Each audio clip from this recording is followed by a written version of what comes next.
Kneel and apologize. Right now, or you're out." The words sliced through the air like a whip. Maya Williams, still staring at the broken shards of the crystal glass she had just dropped, froze mid-step. Her back straightened instinctively, her knees locked. For a moment, the hum of kitchen activity faded. All she could hear was her own heartbeat and the ticking of the brass clock mounted above the grand fireplace of the Carlton estate. She'd worked in that house for 18 years, seen 4 Carlton children grow up, graduate, leave, and return for holidays. She knew which guest preferred decaf, who hated gluten, and how to stitch a torn hem faster than the dry cleaner downtown. But none of that mattered now. Evelyn Carlton, matriarch, host, and self-proclaimed keeper of Southern tradition, stood with arms crossed and lips pressed into a tight line. Her voice was louder this time. "You heard me, Maya. Kneel. Before our guests arrive. That's the least you can do after this disgrace." All eyes in the room turned to Maya. Rosa, the head chef, had stopped mid-chop. The junior servers clutched their trays a little tighter. Even Aaron, the newest busboy, barely 20, stood frozen near the ice bucket. The folded napkins on his tray shook slightly. Maya's hands remained at her sides. She looked down at the shattered glass, then back at Evelyn, whose stiletto heels clicked twice on the marble floor as she stepped closer. "I heard you," Maya said, her voice even. Then, quietly, as if speaking to someone who wasn't even in the room, "My mother taught me that respect is not measured by who bows the deepest." Evelyn's brow arched. "Are you refusing?" Silence. Then, with a steady breath, "I won't kneel." A sharp intake of breath rippled through the room. The air thickened with tension. "I beg your pardon?" Evelyn's voice trembled not with uncertainty, but with rage masked as disbelief. She took another step forward, now almost nose to nose with Maya. "You're on payroll, not a pedestal." That stung. It wasn't the words, it was the way Evelyn said them. As if all those years Maya had spent ironing linens, preparing tea trays, and comforting the children through heartbreaks were simply entries on a financial spreadsheet. It wasn't just her pride that flared. It was her history, her mother's memory, and every lesson passed down through hushed voices and hard days. "I understand," Maya said softly.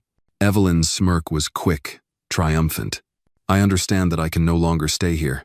And with that, Maya turned around. Slowly, deliberately, she reached for a napkin, carefully picked up the largest glass shard, and set it on the table. Then she began to unpin her apron. "What do you think you're doing?" Evelyn barked. "Leaving." She unfastened the second button of her uniform. With dignity, Evelyn moved to block her. "You walk out now. Don't think you can ever come back. I'll make sure no respectable estate in Dallas hires you again." From the corner, Rosa took a cautious step forward. "Mrs. Carlton, maybe we can de-escalate." "You stay out of this, Rosa," Evelyn snapped. "This is between me and a defiant maid." Defiant. That was the word Evelyn had chosen. Not exhausted, not proud, not human, but defiant. A servant who dared to think herself equal. Aaron dropped the ice bucket. The crash broke the trance.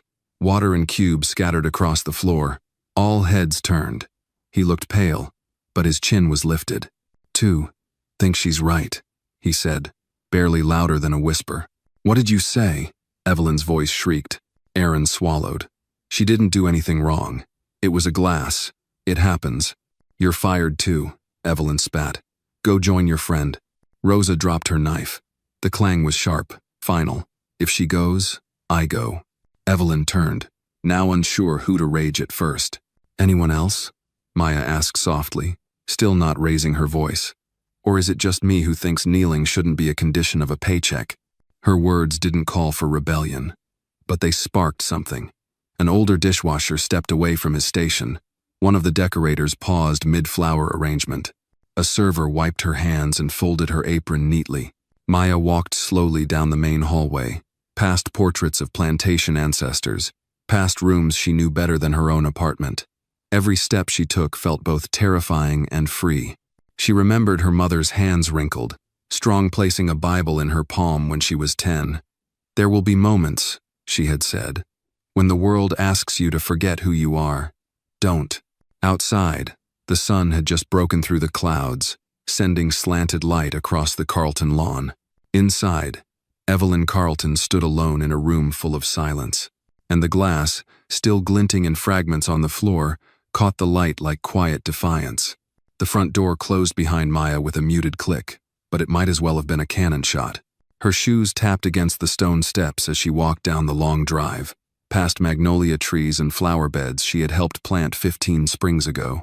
The Carlton estate loomed behind her like a memory she didn't want to carry, its tall white columns catching the morning light with an elegance that now felt cold. She didn't cry. Not yet. Her hands were steady, tucked into the pockets of her navy blue uniform dress, though her fingers gripped tightly around her phone. No missed calls, no messages. No one had reached out. The neighborhood was still, early enough that the only sound was the occasional rustle of leaves and the dull thump of delivery vans in the distance. Her apartment was 3 bus stops away, a 15-minute ride if the traffic was light. But Maya didn't head to the station. Instead, she turned down an alley she knew well toward a small park with a broken swing and an old oak tree. She sat on a bench, pulled her coat tighter around her shoulders, and exhaled slowly. The adrenaline from inside the mansion had started to fade, and now a dense quiet pressed in. She had done it. She had said no. But what now? Her phone buzzed. A text from Marcus. "You okay?" She smiled faintly. Her younger brother had always been the first to check in. She typed back slowly. "Just walked out. Fired. For dropping a glass." 3 dots appeared. Blinked. Disappeared. Then came his reply. "Coming over. Don't move." Maya leaned her head back and closed her eyes. Her mind replayed the moment again, Evelyn's voice, the demand, the glass on the floor, the stunned silence. She hadn't been asked why it happened. No one had wondered if she was hurt or startled or overworked. The assumption had come first. "You broke something. You're beneath us. Kneel." The last time someone had spoken to her like that, she was 13. A teacher accused her of cheating because her essay was too eloquent for a child from your background. Maya had cried then, but today, she hadn't. Not when it happened, not when she packed her things, not when Aaron dropped the bucket in protest, and not when she walked out. A few minutes later, she heard hurried footsteps crunching across gravel. Marcus appeared, hoodie zipped up, backpack slung over one shoulder, worry etched across his young face. "You okay?" he asked, breathless. I don't know yet." Her voice wavered for the first time. He sat beside her. "Tell me what happened." She told him everything, skipping nothing. The glass, the command, the silence, the walkout. He was quiet for a long time. Then, "You did the right thing." Maya let out a shaky breath. "It doesn't feel like it. You stood up for yourself. For every person who never could. That matters." She looked at him. "But what now? Rent's due next week. Your books for next semester. Marcus, I don't have savings for months." He reached into his bag, pulled out a granola bar, and handed it to her. "First things first, eat." She laughed through her nose. "You sound like Mom." "I'm trying." They sat quietly for a while. A breeze picked up. Children's voices rang out in the distant school was starting somewhere nearby. "Maybe I could look into catering," she said absently. "Rosa always said I had good hands for prep." "You have good hands for leading," Marcus replied. "People followed you today, Maya. Don't pretend you didn't see it." "I didn't ask them to." "Exactly. But they did." Maya leaned forward, elbows on knees. Her gaze drifted to the ground. "You think I can turn this into something?" He nodded. "You already did. It's just not finished yet."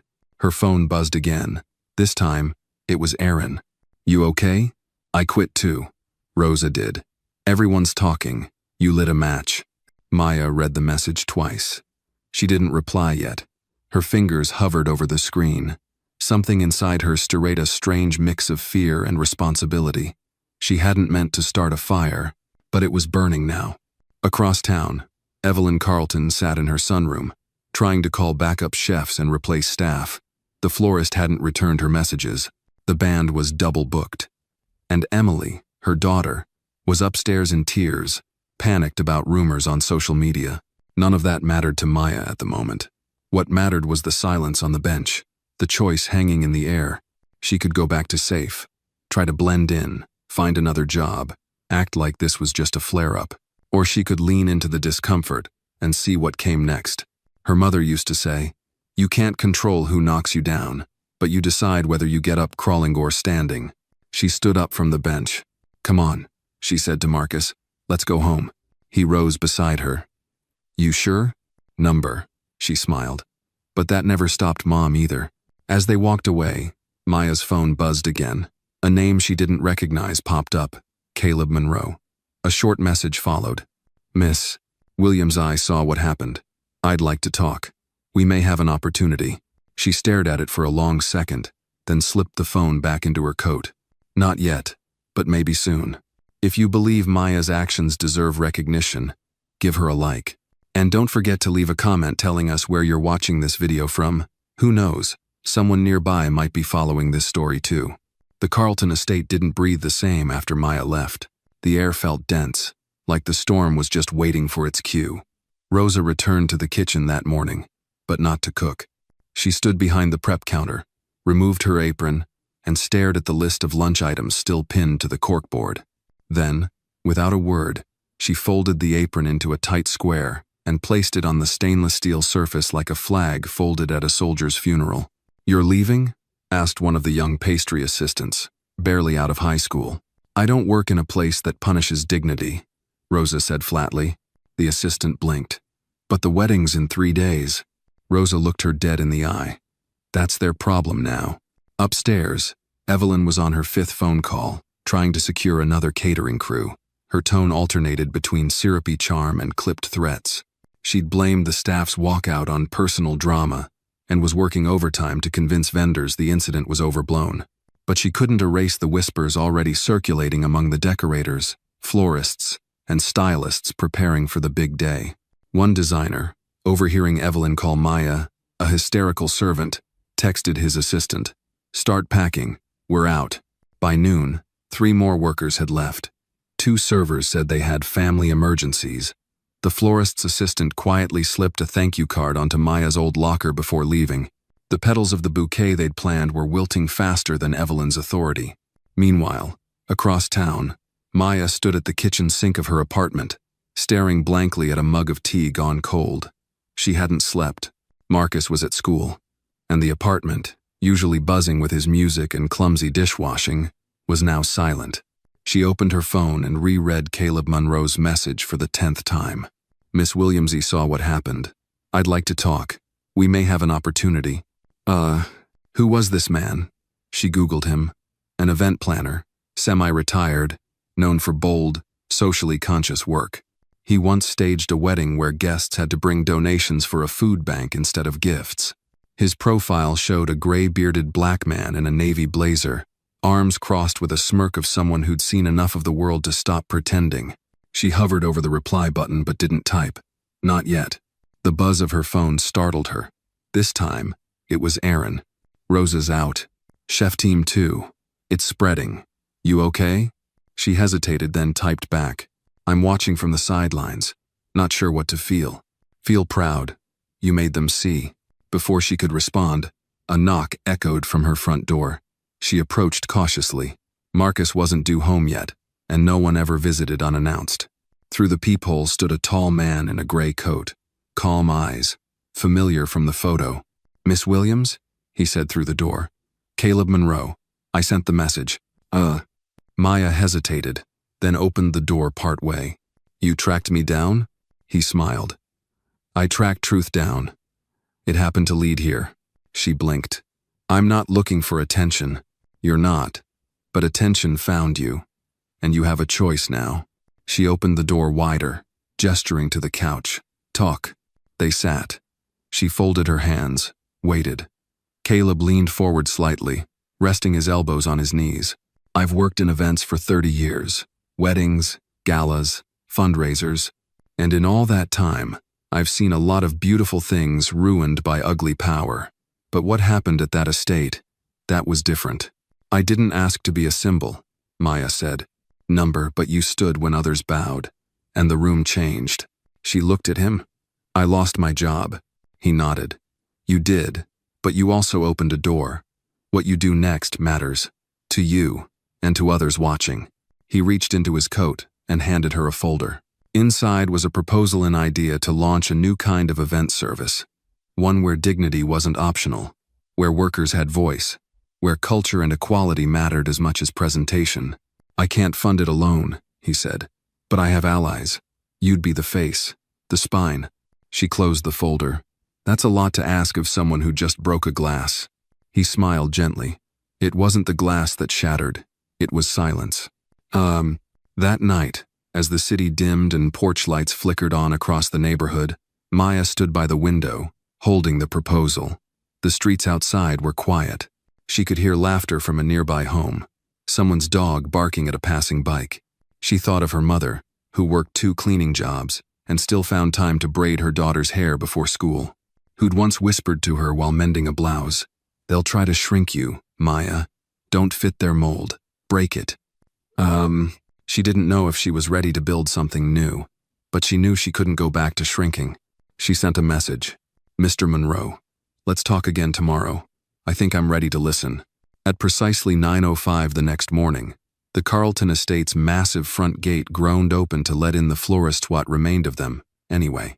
2 vans arrived instead of the usual 4, and the lead designer, Terrence, looked as though he hadn't slept. His eyes darted nervously toward the main house as he directed 2 assistants to carry in boxes of calla lilies and baby's breath. The scent of wilting flowers had already begun to sour. Inside, Evelyn Carlton stood in the center of the grand ballroom, clipboard in hand, her lips drawn so tightly they'd nearly vanished. The marble floors shined, but the shine couldn't mask the chaos. Half the chairs were unarranged. The lighting crew hadn't returned her calls. The pianist sent a last-minute cancellation, and the caterers the new one-shad delayed setup until payment cleared. "Where is the ice sculpture?" she hissed to no one in particular. Emily, her daughter, had locked herself in her bedroom. Her fiancé, Jonathan, had left a terse voicemail the night before. "We need to talk. Alone." Evelyn had tried to calm her nerves with lavender oil and old Sinatra records, but nothing soothed the growing sense that the perfect wedding she'd planned for 2 years was unraveling thread by thread. Terrence approached cautiously. "Mrs. Carlton, small issue. We may need to adjust the centerpiece colors. Our supplier had—" "Do I look like I care about your supply chain?" Evelyn snapped. "Get it done, or get out." Terrence stepped back, swallowed hard. Behind him, one of his assistants whispered, "She's about to snap." The house staff that remained 2 servers, 1 housekeeper, and a terrified assistant planner worked in silence. They avoided eye contact, spoke only when addressed, and moved like ghosts. Meanwhile, across town, Maya sat in a quiet cafe with Caleb Monroe. A small notepad lay open on the table between them.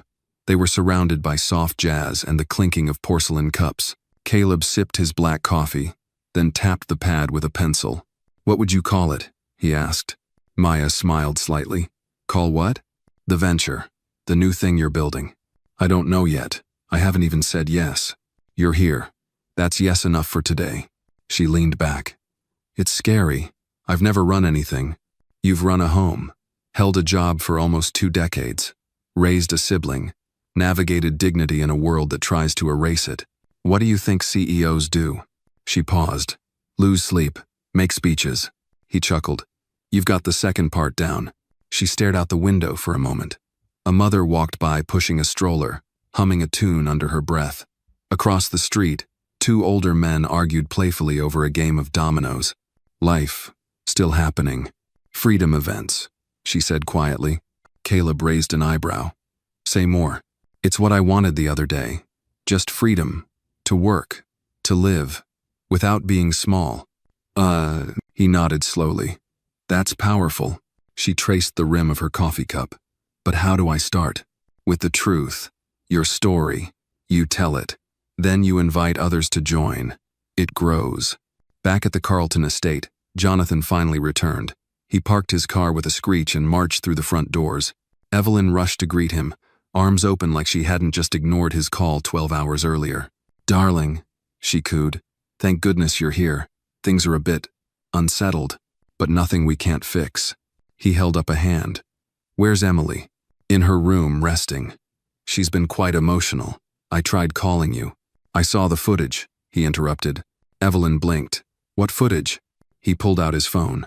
"One of the guests sent me a clip of Maya, you, yelling, Her walking out, her voice sharpened. That girl humiliated this family. She was humiliated, on camera, by you. Evelyn's face hardened. I was preserving order. You don't understand the responsibilities of a Carlton. Jonathan stared at her, expression unreadable. Number I don't. And maybe I don't want to. He turned and walked up the stairs, 2 steps at a time. Evelyn called after him, but he didn't turn back. In the ballroom, the florist team packed up early. Terrence gave one final glance at the chaos and muttered under his breath, "No bouquet in the world's gonna fix this." Later that night, Maya opened her email. It had been flooded messages from former co-workers, strangers, and a few quiet allies from within the estate. One message stood out. From Jonathan. Subject line, "Thank you." The body was short. "You made me see what I refused to see. Not just about my family, about myself. I don't know what comes next for you, but I hope I can follow your lead." She stared at the screen, emotions tight in her throat. Not victory, not relief. Something older, deeper, like a seed finding root after long drought. Marcus came in, dropped his backpack, and held up a flyer. "Guess what? My professor wants you to come speak. You're a folk hero now." She laughed, full-bodied for the first time in days. A hero who still needs a new job. He grinned. Or a hero who's about to build her own table. That night, Maya lit a candle, sat at her kitchen table, and began drafting her first post for Freedom Events. It started simply, "My name is Maya Williams. I didn't kneel." And everything changed. The post went live at 7:03 a.m. on a Thursday. Maya stared at the blinking cursor for several seconds before hitting publish. No fanfare, no announcement. Just the truth, sent into the world like a paper boat on a river uncertain where it might land, or if it would float at all. By 9 a.m., the post had a few hundred views. By noon, over 10,000. Comments poured in. Some came from former hospitality workers, others from teachers, nurses, factory line employees, all people who had, in one way or another, been asked to bow in silence. "You stood when I couldn't. Thank you. My grandmother cleaned homes for 40 years. She'd have loved you. Following, donating. Tell us what you're building, we're ready." Marcus read the thread aloud, grinning between spoonfuls of cereal. "You've got a movement, sis." Maya tried to smile, but her fingers trembled slightly as she refreshed the page again. The attention made her uneasy. It had never been about being seen, it was about being heard. Still, something inside her began to shift. Not fear, not pride, something quieter. A feeling like stepping out of a shadow and blinking into sunlight. Caleb called around 1 p.m. "The response is incredible," he said. "We've got 3 local venues offering space. A women's business fund wants to talk, and a podcast wants you on next week." Maya's throat tightened. "That's fast." He chuckled. The truth usually is. Later that day, they met again at a small community co-op downtown. The walls were lined with murals sewn of Rosa Parks, another of Dolores Huerta. Maya walked slowly past them, feeling the weight of history in the brushstrokes. Inside, a round table had been set up. 6 people waited. A union organizer, a retired caterer, a young event photographer, a social media strategist, an activist who'd once marched with John Lewis, and a high school student who had helped lead a walkout at his school over unfair treatment in the cafeteria. They all looked at Maya. She cleared her throat. "I didn't come here with a 5-year plan." Someone smiled. "But I came with questions, and a willingness to work. If we're going to build something different, we build it together. No titles, no egos, just purpose." The room nodded. Someone clapped. Someone else murmured, "Amen." By evening, they had drafted the first framework for Freedom Events. Fair wages, contracts that protected workers from harassment, a commitment to local vendors, a pledge to hire returning citizens and veterans. Maya watched the document grow line by line, amazed at how fast people aligned when dignity was the common language. Back at the Carlton estate, the wedding was still technically on, but it looked nothing like the glossy spread Evelyn had envisioned. The guest list had shrunk by half. Vendors were quietly distancing themselves, and Evelyn herself had aged a decade in 5 days. She sat at the edge of her bed, scrolling through headlines she couldn't ignore. Maya's name was everywhere. the maid who refused to kneel. From housekeeper to movement leader. Freedom events, a new chapter in hospitality. Emily entered the room quietly, her eyes puffy from another round of tears. "Mom," she said gently, "Jonathan called off the wedding. Evelyn didn't move. He said he couldn't stand beside a family that didn't stand for others." "Still, no movement," Emily continued. "He said Maya showed more class in 5 minutes than we have in 5 generations. That finally stung. Evelyn's eyes flinched, but she said nothing. Emily took a deep breath. "I'm going to volunteer with Maya's group." Evelyn looked up, stunned. "You're what?" "I'm tired of pretending everything's fine just because the silverware's polished. I want to do something that matters." And just like that, Evelyn Carlton sat alone once again, surrounded by antiques, roses, and silence. Meanwhile, Maya arrived home to find a package at her doorstep. Inside was a simple hand-carved wooden plaque. It read, "Respect isn't a favor, it's a foundation." No sender, no note, just the message. She hung it above her desk. That night, she wrote in her notebook, "They say a revolution starts with a spark. But maybe it starts with a single no," whispered loud enough to echo. The next morning, she received a text from Rosa. "You ready? I've got recipes. You've got vision. Let's feed the people." Maya smiled, rolled up her sleeves, and replied, "Let's get to work." Saturday came with the scent of fresh bread and morning hope. At the edge of Oakwood Park, beneath strings of mismatched lights and an old magnolia tree, Freedom Events held its first official gathering. It wasn't a gala or a high society wedding. It wasn't dripping in crystal or dressed in linen, but it had something rarer: honesty. Maya stood at the center of the lawn, clipboard in hand, hair pulled back, her blue denim jacket stiff from the morning chill. Around her, the team moved like clockwork. Rosa directed a crew of volunteers slicing loaves of cornbread and ladling steaming chili into biodegradable bowls. Caleb manned the welcome tent, greeting guests with firm handshakes and warm eyes. Marcus adjusted a speaker system near the back of the grass lot, testing the mic with an occasional tap and grin. There was no grand banner, just a simple sign: community first, dignity always. By noon, the field filled. Families arrived, pushing strollers. Veterans leaned on canes and chatted with teens wearing "Justice is a Verb" shirts. One elderly man pulled up in a rusted pickup and handed Maya a jar of pickled okra. "Made this with my wife. She passed last year. She'd have loved what you're doing." Maya took the jar carefully. "Thank you. I'll honor it." Nearby, a former housekeeper from the Carlton estate approached shyly. "I didn't know where else to go. They said you were building something different." Maya gestured to the folding chairs, the laughter, the long table of homemade pies. "You found it." The microphone crackled as Marcus tapped it again. "All right, folks, settle in. Our founder's got a few words." Maya stepped up, clearing her throat, heart pounding like it had at the Carlton estate on that unforgettable morning. She looked out at the crowd, not strangers, not quite friends, but witnesses. "When I walked out of that mansion," she began, "I thought I was walking away from everything. A job, security, familiarity.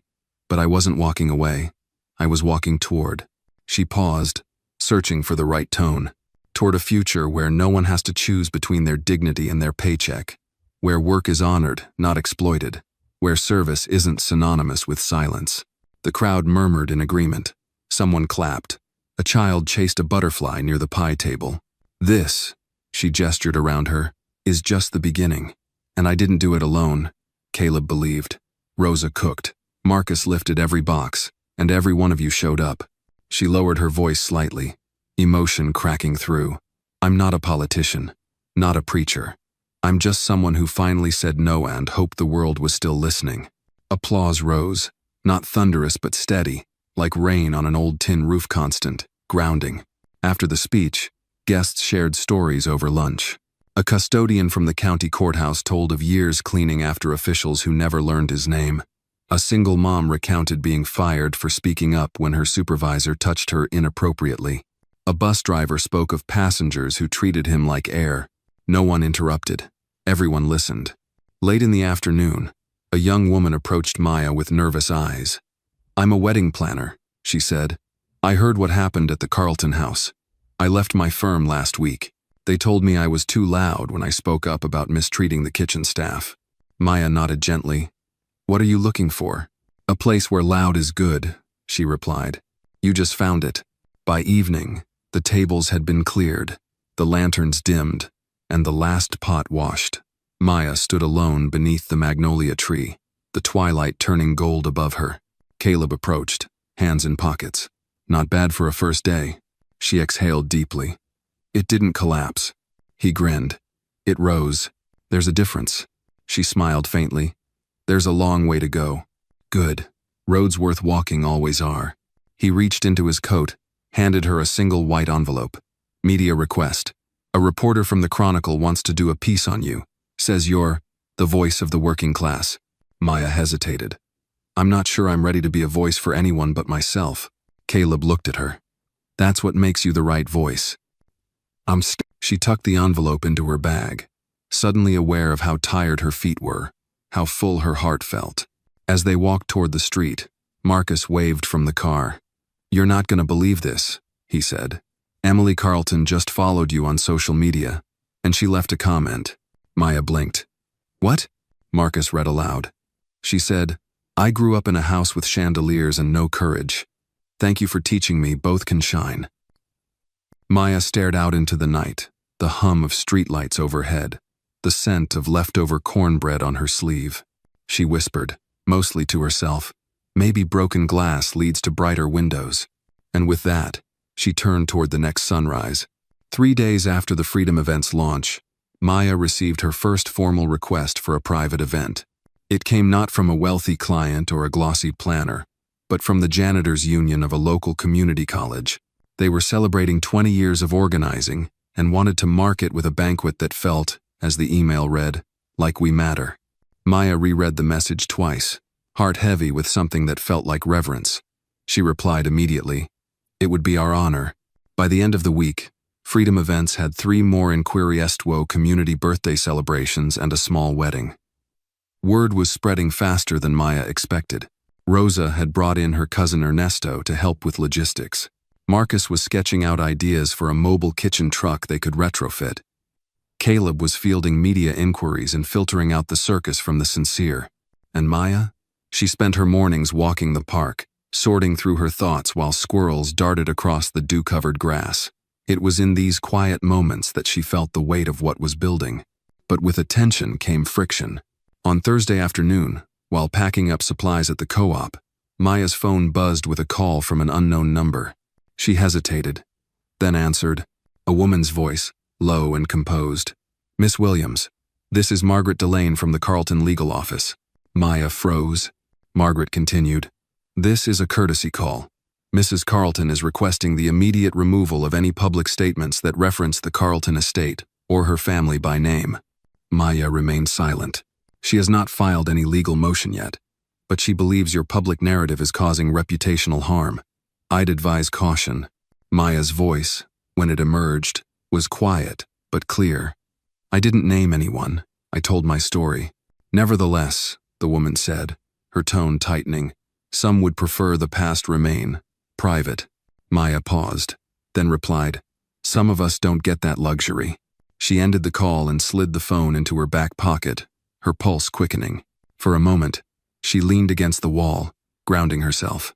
The walls of the co-op were covered in posters, marches, labor rallies, sit-ins. Maya breathed in the ink and dust of past resistance. That night, she shared the interaction with the team. They're watching us, Marcus said. That means we're doing something right. Caleb nodded. They want silence because truth rattles them. We stay the course. Rosa clapped her hands once. And we keep feeding people. The following morning, Maya sat down to write a new post. She didn't name names. She didn't fan flames.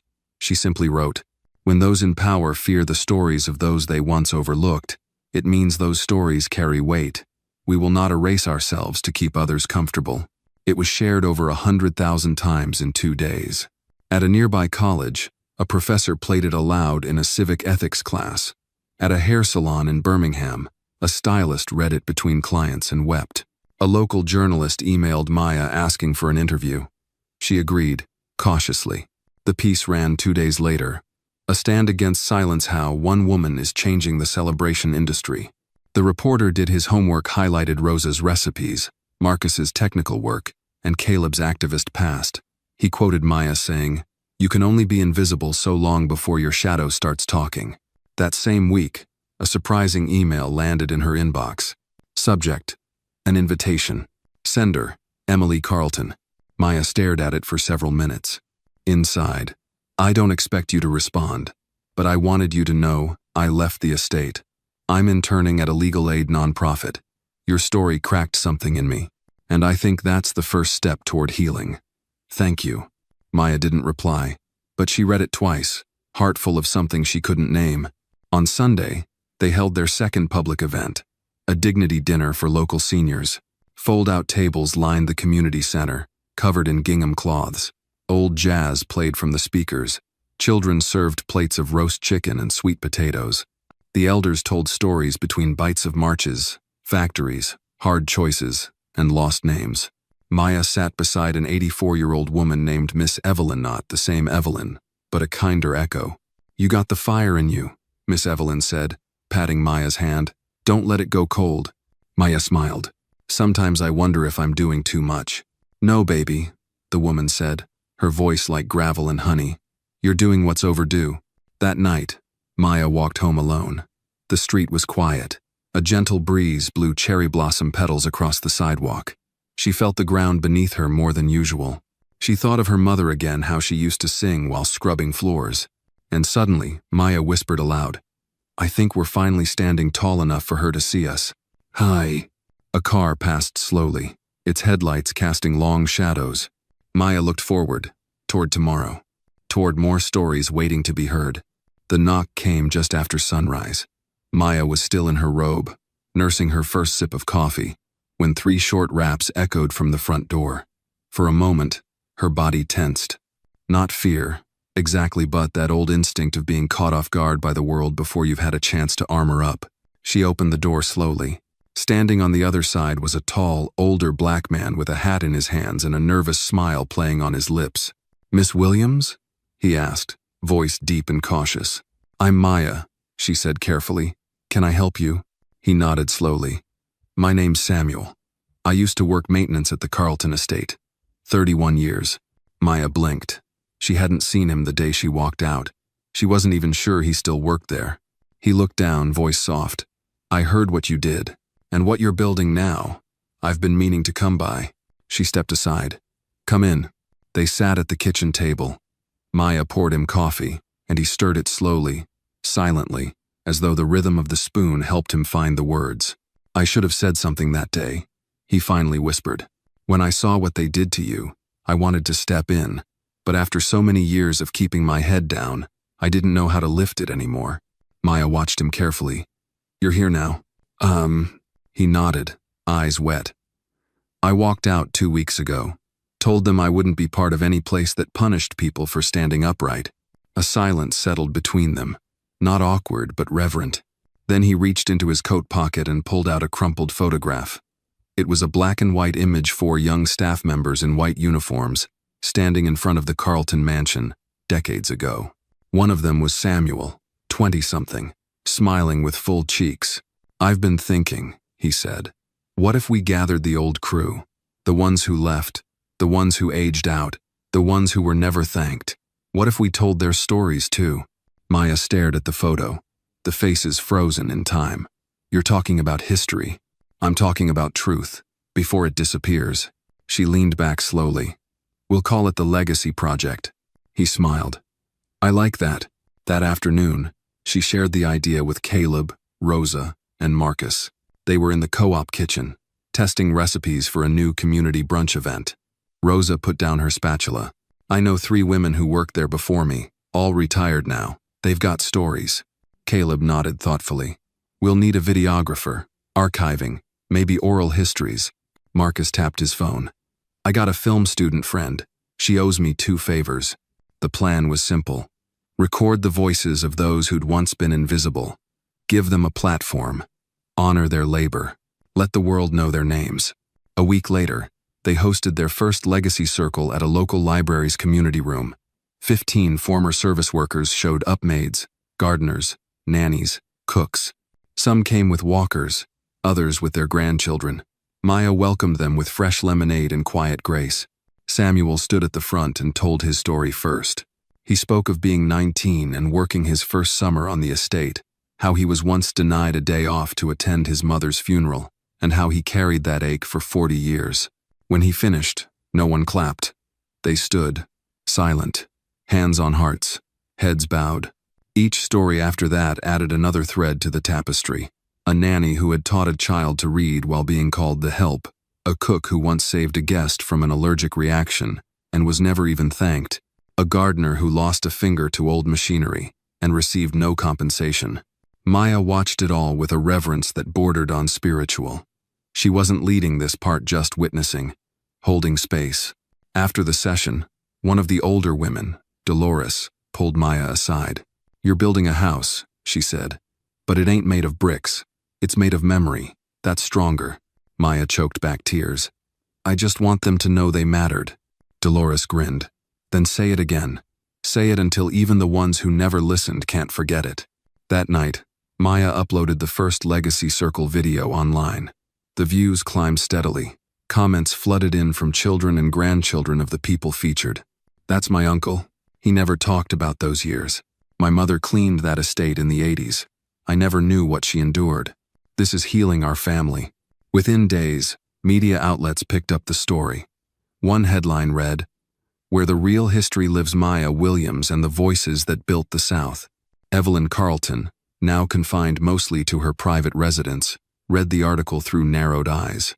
She clicked through the video, watching faces she had long forgotten speak truths she had tried to bury.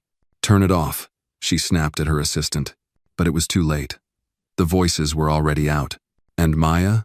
She kept listening, kept recording, kept saying names. As she sat alone one evening, uploading the fourth legacy video, Marcus leaned in the doorway. "You ever think you'd be doing this?" he asked. She shook her head. "I thought I was just walking away from a table. Turns out I was setting a new one." He nodded. "Yeah, and it's got a seat for everybody now." The morning fog had barely lifted when Maya opened the envelope. It had arrived via Courierno return address, just her name typed neatly on the front. She sat at her desk, the window beside her still streaked with last night's rain, and carefully pulled the letter free. It was from a firm in Atlanta.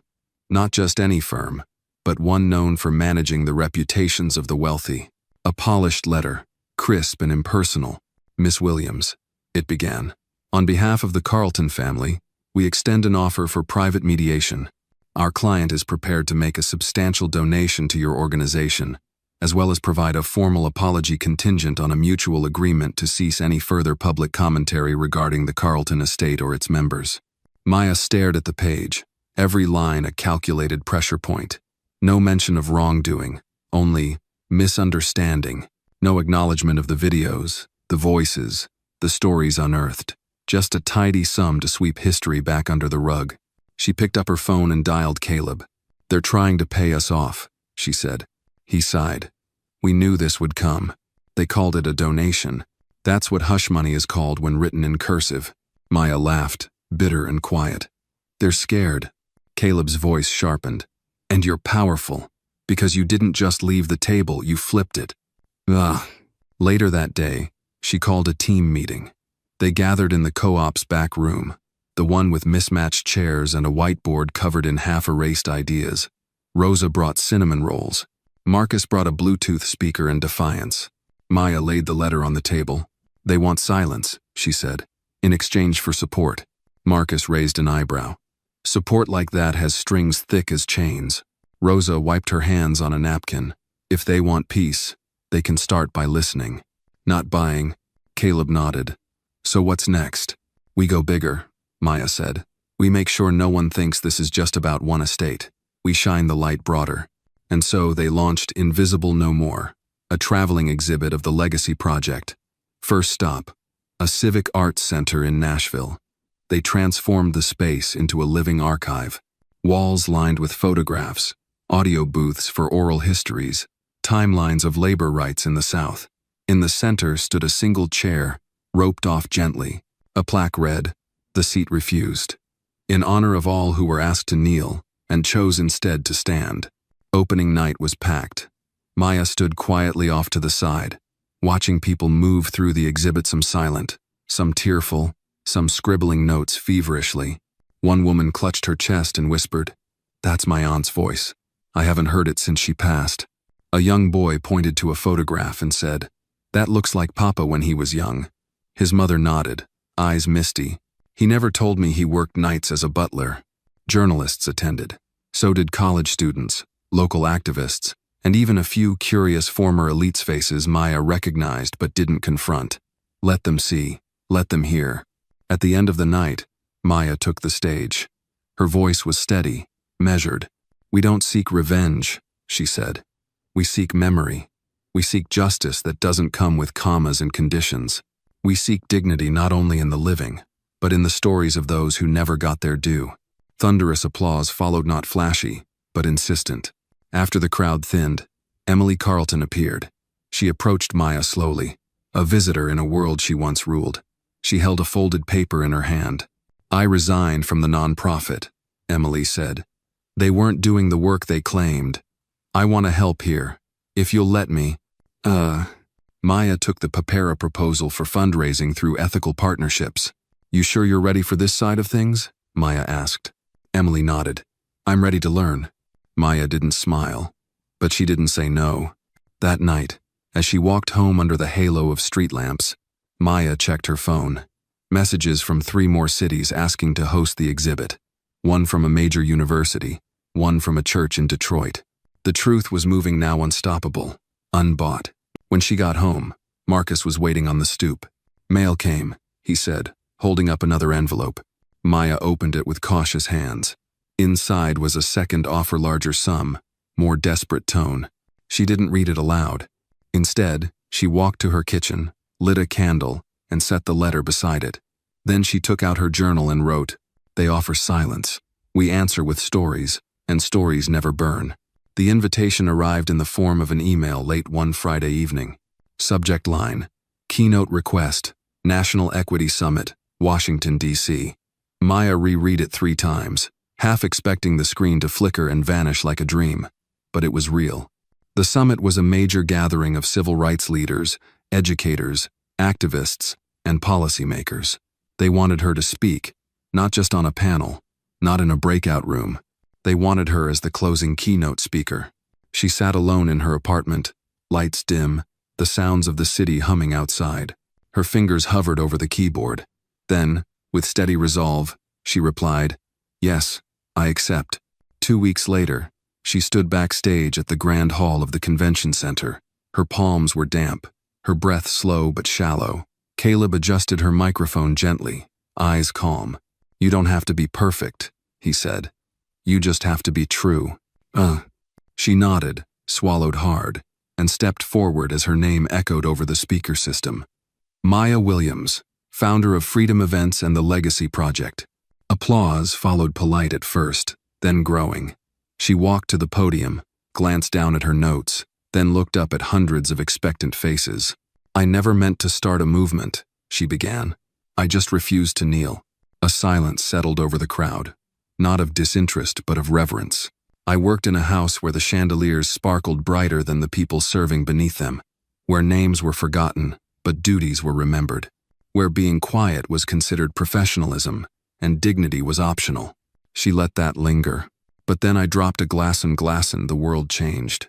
There was a soft chuckle in the room. Maya smiled faintly. "That moment when I was humiliated in front of strangers for a simple mistake could have ended quietly. I could have bowed my head, apologized, and returned to folding napkins. But I didn't. I said no." Applause rose, slow and rhythmic. That no cost me a job, but it gave me a voice. And that voice called to other Southers who had been silenced, ignored, erased. Together, we built something.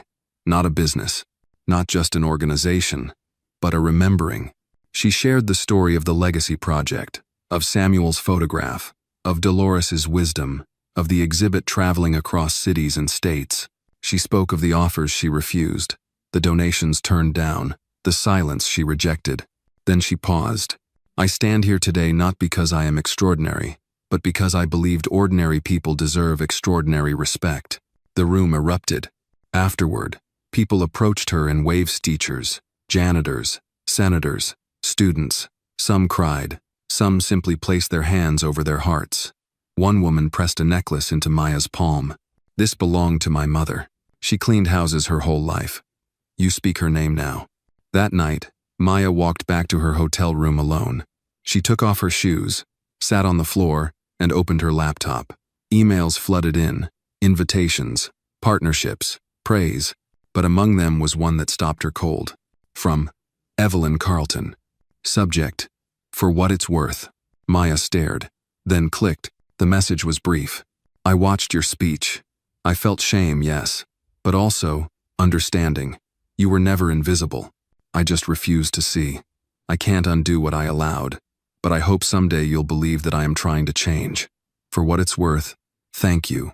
EC. Maya closed her eyes. She didn't reply. Some things weren't ready for words.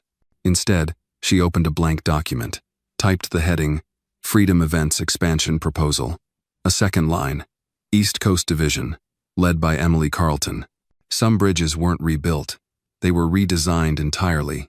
Back in her hometown, the old community co-op buzzed with new energy. A team of interns had joined Marcus and Rosa. A documentary crew began filming the Legacy Circle stories. Caleb started drafting policy suggestions for equitable labor reform. And Maya? She quietly bought the building next door. It would become the tableau, new space for events, meals, and justice forums. No chandeliers, just warmth. No marble floors, just open doors. On the front door, engraved in modest brass, were the words, Come as you are, leave stronger. That Sunday, Maya hosted a soft opening. Elders from past legacy circles attended. Children played on the lawn. Samuel wore his best tie. Dolores brought peach cobbler. At sunset, Maya stood outside, arms folded. Marcus joined her. You know, he said, this all started with a broken glass. She nodded. And a truth no one wanted to hear. He grinned. Now they can't unhear it.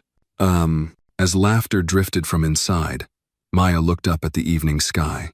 The stars were just beginning to blink awake, and she whispered, not to anyone present, but to the memory of every quiet voice that had ever waited too long to be heard. We see you now. We remember. And we're still standing. Autumn rolled into town with a whisper of wind and the promise of change. The leaves in Oakwood turned gold and crimson, and the mornings carried a chill that pressed into the bones. Freedom Events was no longer just an idea, it had become a movement, woven into the fabric of communities across the state. The Table, Maya's newest initiative, now hosted weekly gatherings, panels on workers' rights, potlucks with forgotten neighbors, art shows filled with stories told in brushstrokes and broken glass. It had become, in every sense, a sanctuary. But sanctuaries, too, can be tested. It started with a letter. Not from a law firm this time, but from the city zoning board. A surprise inspection, then a notice of non-compliance, then rumors of pressure from donors tied to old money. One headline read, Freedom Events faces city pushback. Are they growing too fast? Maya read it at her desk, jaw tight. Caleb stood beside her, reading over her shoulder. They're pulling strings, he said. The old networks, they're trying to box us in. She leaned back, rubbing her temples. I expected backlash. I didn't expect them to use the city code as a weapon. Marcus walked in, waving a second letter. Guess who just lost their food permit? The community kitchen. Rosa followed, her apron still dusted with flour. They shut us down mid-batch, said our floor tiles are not to current standards. Those tiles haven't changed in 10 years. Maya stood slowly. They're trying to exhaust us, make us fold under red tape. Caleb nodded. So we do what we always do. We outlast them. That night, Maya called an emergency town hall. The chairs at the table were filled before sundown. Local residents, small business owners, clergy, school teachers, everyone who had felt the ripple of this work and didn't want to see it undone. Maya stood in front. No podium, just her voice. They're not coming for our building, she said. They're coming for our belief that we matter. Murmurs of agreement rose. They think if they close our kitchen, we'll go hungry. If they suspend our events, we'll stop gathering. If they silence our permits, we'll silence our truth. She paused. But storms don't ask permission, and neither do we. Cheers erupted, not the polite clapping of support, but the roar of people remembering their worth. Over the next week, volunteers flooded in. A retired contractor offered to repair the flooring. A team of law students from the local university reviewed the zoning codes line by line. Churches offered their kitchens for meal prep. One union rep said plainly, "If they close the table, we'll build 3 more. And yet, amid the rallying, something darker stirred. A brick through the front window. No note, just shattered glass and a rattled heart. Rosa found it first, early one morning. She swept it quietly before Maya arrived, but Maya noticed the boarded-up section by noon. "They're escalating," Maya whispered. Marcus grunted. "Cowards always throw things from the dark." Still, Maya's voice didn't falter. She went on local radio, speaking with clarity and fire. "We are not anti-wealth. We are anti-invisibility. And that scares people." Support poured in. Donations, volunteers, even anonymous letters slipped under the door with messages like, "You speak for my mother," or "This town needed your fire." Then came a surprise invitation from the mayor. A private meeting. Maya debated whether to go. Caleb advised caution. Rosa said, "Go in like thunder, baby." So she went. City Hall was cold marble and stiff formality. The mayor, a middle-aged man with soft hands and a guarded smile, gestured to a seat. "I admire your passion," he said. "But things are heating up. They tend to do that when ignored truths finally catch flame." Maya replied evenly. He sighed. "Some donors are concerned. We're getting pressure. Legal routes are being discussed." Maya stared at him. "And what do you want, Mr. Mayor?" He hesitated. "A compromise. You scale back. We back off." She leaned forward. "Tell your donors I don't scale back justice, and I don't back off when I'm standing on truth." The silence between them was sharp. Then Maya stood and left. That evening, as the sun dipped behind the buildings of Oakwood, Maya sat alone at the table. The broken window had been covered with paper notes from children in the community crayon drawings of hearts, fists, and phrases like, "Keep fighting, Miss Maya." She touched one gently. Caleb joined her. "Still think they'll win?" She shook her head. "They've already lost." He raised an eyebrow.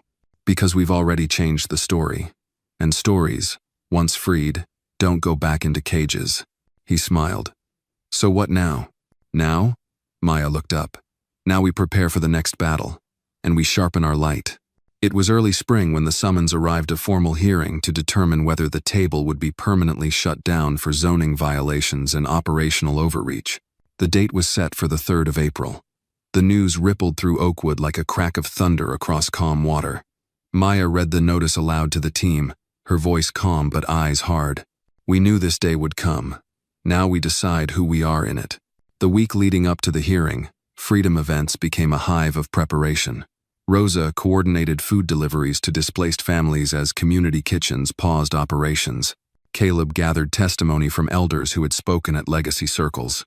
Marcus set up a live stream plan for those unable to attend the hearing in person.